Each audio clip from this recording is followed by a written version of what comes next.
All right, let's bring in my next guest, who has written an absolutely fascinating report at her website about what the Mamdani win means in New York City for politics in America more broadly. Now, Zineb Riboua is a research fellow with the Hudson Institute's Center for Peace and Security in the Middle East, and the report she has written has gone viral among watchers of the American scene. Zineb, thanks so much for joining me on the U.S. Report. Tell us first a little bit about your background. Now, you're originally from Morocco, which I think gives you a bit of a unique perspective in your take on what's just happened in New York City. Tell us a little bit about that. Well, thank you very much for having me. It's a real honor to join you today and to really talk about my blog post. So yeah, coming from Morocco, I've seen a lot of what is considered decolonial discourse and this kind of moral lens through which one sees the world and discusses the world.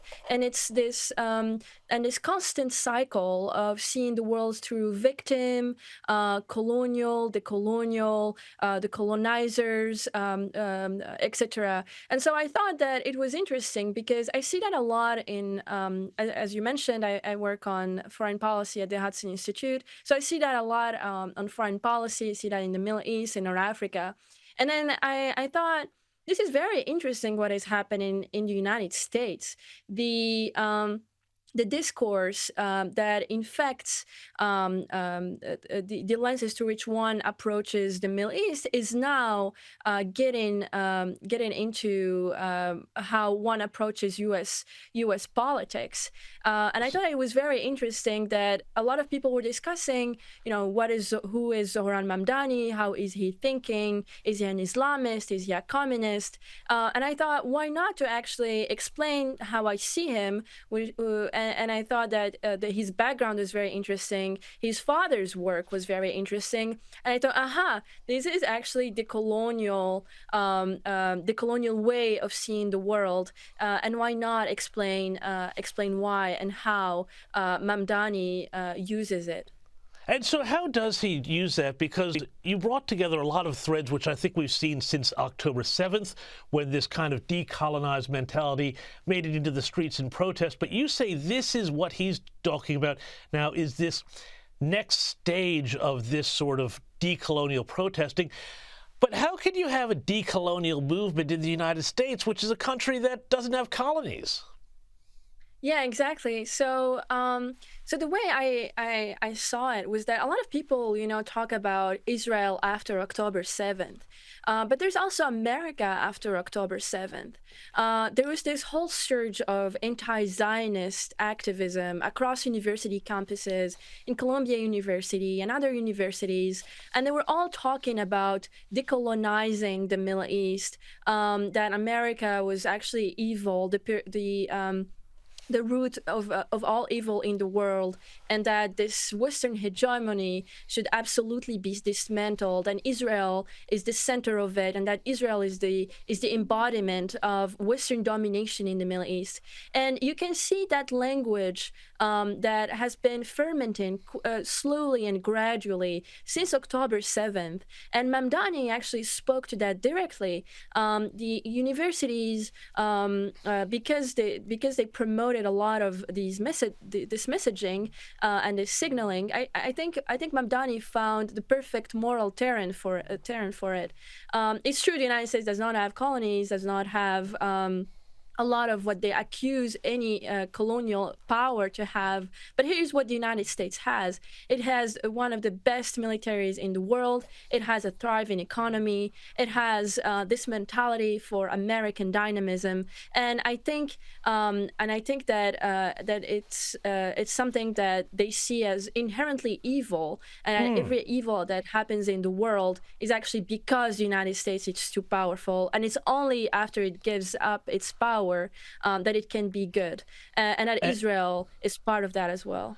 And so Israel's sort of the tip of the spear there for America and the West. But you call this sort of politics third-worldism, and you say there was a line here that really struck me, and I went back to it several times.